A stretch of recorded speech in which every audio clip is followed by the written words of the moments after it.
जय हिंद दोस्तों, स्वागत है आप सभी का आपके अपने YouTube चैनल जीके जीएस के भंडारा पर। आज के इस वीडियो में यूपी पुलिस कांस्टेबल री एग्जाम में पूछे जाने वाले जीके जीएस के अति महत्वपूर्ण 38 प्रश्नों का प्रैक्टिस सेट लेकर के आए हूं, जो आपके एग्जाम के लिए सबसे ज़्यादा महत्वपूर्ण है। तो आज के इस प्रैक्टिस सेट को आप लोगों को पूरा करना है और प्रैक्टिस सेट को पूरा करने के बाद आपको अपना स्कोर है कमेंट बॉक्स में शेयर करना और बताना कि आपने इस प्रैक्टिस सेट में से कितने प्रश्न सही किए हैं और ये प्रैक्टिस सेट आपको कैसा लगा है।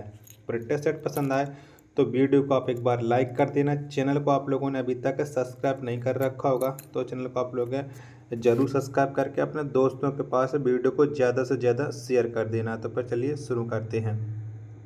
तो पहला प्रश्न है आपके सामने कि वह प्रक्रिया जिसके द्वारा वायु में जल वाष्प जल की बूंदों में परिवर्तित होती है डॉट डॉट कहलाती है। तो बताओ वह क्या कहलाती है। तो वह कहलाती है संघनन। एक का बी ऑप्शन देने वाले सभी का राइट आंसर हो जाएगा। दूसरा प्रश्न है आपके सामने किस में ध्वनि की गति सर्वाधिक होती है। तो बताओ इनमें से किस में ध्वनि की गति है वो सबसे ज़्यादा होती है। तो बर्फ में ध्वनि की गति सर्वाधिक होती है। दो का बी ऑप्शन देने वाले सभी लोगों का राइट आंसर हो जाएगा। चलिएगा अगला प्रश्न है प्रश्न संख्या 3 है आपके सामने कि मगध साम्राज्य का अंतिम शासक कौन था। तो कौन था। तो मगध साम्राज्य का जो अंतिम शासक था वो था कालाशोक। 3 का डी ऑप्शन इस देने वाले सभी लोगों का राइट आंसर हो जाएगा। चौथा प्रश्न है आपके सामने गायत्री मंत्र का वर्णन मिलता है। तो बताओ किस में मिलता है गायत्री मंत्र का वर्णन। तो ये मिलता है ऋग्वेद। किस में। ऋग्वेद में। 4 का डी ऑप्शन देने वाले सभी का राइट आंसर हो जाएगा। चलिए अगला प्रश्न संख्या 5 है आपके सामने किस मुगल शासक ने धार्मिक आधार पर लगाए गए जजिया और तीर्थ यात्रा कर को समाप्त किया था। तो बताओ किसने ये समाप्त किए थे। तो ये समाप्त किए थे अकबर ने। 5 का सी ऑप्शन देने वाले सभी लोगों का राइट आंसर हो जाएगा। छठवां प्रश्न है आपके सामने कि इनमें से कौन सा एक कृत्रिम कीटनाशक नहीं है। तो बताओ कौन सा नहीं है कृत्रिम कीटनाशक। तो पैराकीट ये कीटनाशक नहीं है। 6 का डी ऑप्शन देने वाले सभी लोगों का राइट आंसर हो जाएगा। सातवां प्रश्न है आपके सामने कि सोडियम को किस में रखते हैं। बताओ सोडियम को किस में रखा जाता है।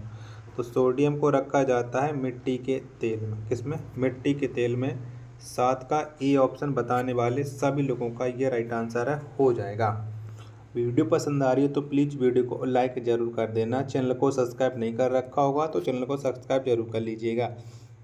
आठवां प्रश्न है आपके सामने कि भारत का पहला आरक्षित वन डॉट डॉट है। तो बताओ कौन सा है। तो ये है सतपुड़ा राष्ट्रीय उद्यान। 8 का डी ऑप्शन देने वाले सभी का राइट आंसर हो जाएगा। 9वां प्रश्न है आपके सामने कि विश्व प्रसिद्ध कोहिनूर हीरा किस खदान से प्राप्त हुआ था। तो बताओ ये कहाँ से मिला था। तो ये मिला था गोलकुंडा की खान से। 9 का ए ऑप्शन देने वाले सभी का राइट आंसर हो जाएगा। 10वां प्रश्न है आपके सामने कि 1857 के महान विद्रोह के दौरान भारत के गवर्नर जनरल कौन थे। तो बताओ उस समय कौन थे भारत के गवर्नर जनरल जब 1857 का विद्रोह हुआ था। तो उस समय गवर्नर जनरल थे लॉर्ड कैनन। 10 का सी ऑप्शन देने वाले सभी लोगों का ये करेक्ट आंसर हो जाएगा। 11वां प्रश्न है आपके सामने कि भगत सिंह और उनके मित्रों को किस मामले में गिरफ्तार किया गया था। तो बताओ किसकी वजह से भगत सिंह और उनके साथी लोग गिरफ्तार हुए थे। तो ये हुए थे सेंट्रल असेंबली में बम कांड के विरोध में। यानी 11 का ए ऑप्शन देने वाले सभी का राइट आंसर हो जाएगा।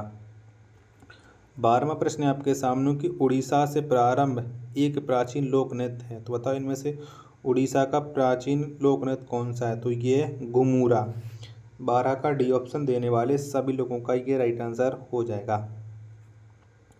13वां प्रश्न है आपके सामने कि प्रतिरक्षात्मक रोगों का इलाज निम्न में से किस दवा से किया जा सकता है। तो बताओ कौन सी दवा से किया जा सकता है। तो प्रतिरक्षात्मक रोगों का जो इलाज है वो गामा ग्लोबुलिन से किया जा सकता है। 13 का ए ऑप्शन देने वाले सभी का राइट आंसर हो जाएगा। 14वां प्रश्न है आपके सामने क्रोमेटिन जिसमें गहरी धारियाँ होती हैं और जो अधिक घना भरा होता है उसे क्या कहा जाता है। बताओ उसे क्या कहते हैं। तो उसे कहा जाता है हेरोक्रोटमिन। क्या? हेरोक्रोमेटिन। तो उधर का सी ऑप्शन देने वाले सभी लोगों का एकदम से राइट आंसर हो जाएगा। 15वां प्रश्न है आपके सामने कि भारतीय रिजर्व बैंक की स्थापना किस वर्ष की गई थी? बताओ कब हुई थी भारतीय रिजर्व बैंक की स्थापना? तो ये हुई थी 1935 में भारतीय रिजर्व बैंक की स्थापना। 15 का सी ऑप्शन देने वाले सभी लोगों का राइट आंसर हो जाएगा। 16वां प्रश्न है आपके सामने कि निम्नलिखित में से कौन सी परिभाषा आयकर से संबंधित नहीं है? तो इनमें से एक ऐसी परिभाषा है जिसका संबंध आयकर से नहीं है, वो कौन सी है? तो मूड बेट, इस परिभाषा का आयकर से बिल्कुल भी संबंध नहीं है। 16 का सी ऑप्शन करेक्ट आंसर हो जाएगा। 17वां प्रश्न है आपके सामने कि एक अच्छी तरह से सड़े पौधे और पशु अवशेष कौन सी खाद का एक प्रकार है? तो बताइए कौन सी खाद का प्रकार है? तो ये है कंपोस्ट खाद का प्रकार है। 17 का बी ऑप्शन करेक्ट आंसर हो जाएगा। 18वां प्रश्न है आपके सामने कि निम्नलिखित में से कौन सी भारत की एक व्यापारिक या नकदी फसल है? तो बताओ कौन सी है इनमें से? तो कपास भारत की एक व्यापारिक या नकदी फसल है। 18 का बी ऑप्शन देने वाले सभी का राइट आंसर हो जाएगा। 19वां प्रश्न है आपके सामने कि जब पृथ्वी पूर्व की तरफ घूमती है तो पूर्वी जगहों का स्थानीय समय क्या होगा? तो बताओ क्या होगा? तो ये हो जाएगा पश्चिमी स्थानों के स्थानीय जगहों से आगे समय हो जाएगा। 19 का बी ऑप्शन देने वाले सभी लोगों का ये राइट आंसर हो जाएगा। प्रश्न संख्या 20 है आपके सामने कि अंटार्कटिका का सबसे ऊंचा शिखर कौन सा है? तो कौन सा है? अंटार्कटिका का जो सबसे ऊंचा शिखर है वो है विंस मैसिव। 20 का डी ऑप्शन करेक्ट आंसर हो जाएगा। 21वां प्रश्न है आपके सामने कि इलायची पहाड़ियाँ निम्नलिखित में से किस पर्वत श्रृंखला में स्थित हैं? तो बताइए इलायची पहाड़ियाँ कहाँ स्थित हैं? तो ये पश्चिमी घाट में स्थित हैं इलायची की पहाड़ियाँ। 21 का बी ऑप्शन करेक्ट आंसर हो जाएगा। 22वां प्रश्न है आपके सामने कि तीस्ता नदी का जल विवाद किस देश के साथ है? तो बताओ तीस्ता नदी जो भारत और किस के साथ है ये जल विवाद है? तो ये जल विवाद है भारत और बांग्लादेश के साथ। 22 का बी ऑप्शन इसका करेक्ट आंसर हो जाएगा। 23वां प्रश्न है आपके सामने कि न्यू डेवलपमेंट बैंक के पहले अध्यक्ष कौन थे? तो कौन थे? तो इसके जो पहले अध्यक्ष थे वो थे के.बी. कामत। 23 का डी करेक्ट आंसर हो जाएगा। 24वां प्रश्न है आपके सामने कि म्यांमार की मुद्रा निम्नलिखित में से कौन सी है? तो बताओ कौन सी है? तो म्यांमार की जो मुद्रा है वो है क्यात। क्या है? क्यात है। 24 का ए ऑप्शन देने वाले सभी का राइट आंसर हो जाएगा। 25वां प्रश्न है आपके सामने कि संयुक्त राष्ट्र दिवस मनाया जाता है। तो बताओ कब मनाते हैं संयुक्त राष्ट्र दिवस? तो 24 अक्टूबर को मनाया जाता है। 25 का सी ऑप्शन देने वाले सभी लोगों का राइट आंसर हो जाएगा।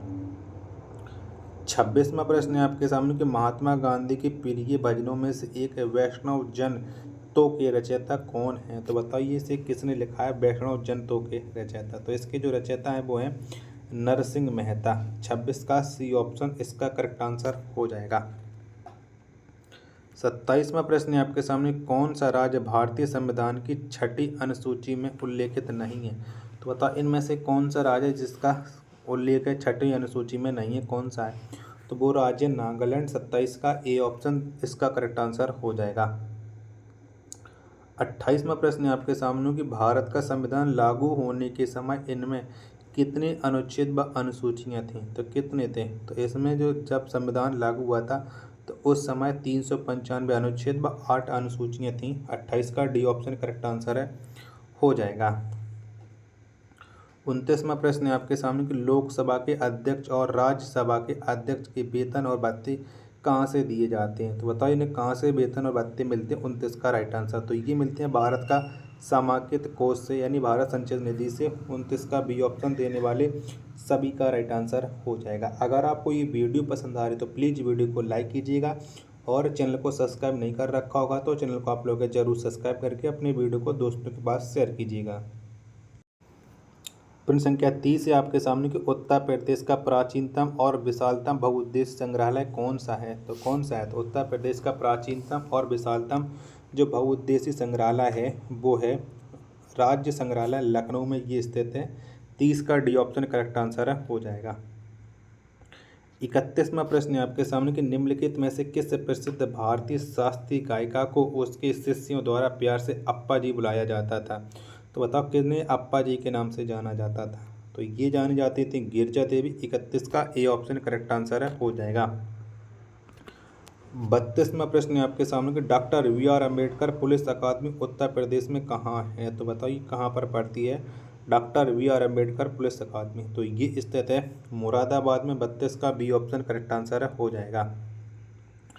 33वां प्रश्न है आपके सामने कि प्रशासनिक सुविधा के लिए उत्तर प्रदेश में कितने विकास खंड हैं। बताओ विकास खंड कितने हैं। तो उत्तर प्रदेश में टोटल विकास खंडों की जो संख्या है वो है 822। ऑप्शन संख्या ए करेक्ट आंसर है, हो जाएगा। 34वां प्रश्न है आपके सामने कि उत्तर प्रदेश प्रादेशिक आर्म कांस्टेबलरी एक्ट किस वर्ष से पारित किया गया। तो बताइए एक्ट कब आया था। तो ये एक्ट 1948 में पारित हुआ था। 34 का ए ऑप्शन करेक्ट आंसर है, हो जाएगा। 35वां प्रश्न है आपके सामने कि उत्तर प्रदेश में किस वर्ष सभी सरकारी कार्यों के लिए हिंदी का प्रयोग करना कानूनी तौर पर अनिवार्य कर दिया गया। तो ये बताओ कब से कानूनी तौर पर अनिवार्य हुआ था। तो ये हुआ था 1968 से। 35 का सी ऑप्शन करेक्ट आंसर है, हो जाएगा। 36वां प्रश्न है आपके सामने कि हाल ही में किस देश की सरकार को चीन ने मान्यता प्रदान की है। तो बताओ कौन से देश की सरकार को चीन ने मान्यता दी है। 36 का आंसर तो ये दिया है अफगानिस्तान की सरकार को। ऑप्शन संख्या ए इसका करेक्ट आंसर है, आप लोगों का हो जाएगा। 37वां प्रश्न है आपके सामने कि हाल ही में किस देश के सुल्तान भारत यात्रा पर आए हैं। तो बताओ इनमें से कौन से देश के सुल्तान भारत की यात्रा पर आए थे। तो वो आए थे ओमान के। 37 का सी ऑप्शन इसका करेक्ट आंसर हो जाएगा। 38वां और आज का ये अंतिम प्रश्न है कि दिसंबर 2023 में किस बैंक ने भारत में सौर परियोजना को बढ़ावा देने के लिए जर्मन विकास बैंक के साथ समझौता किया है। तो बताइए किसने समझौता किया है। तो ये किया है स्टेट बैंक ऑफ इंडिया ने।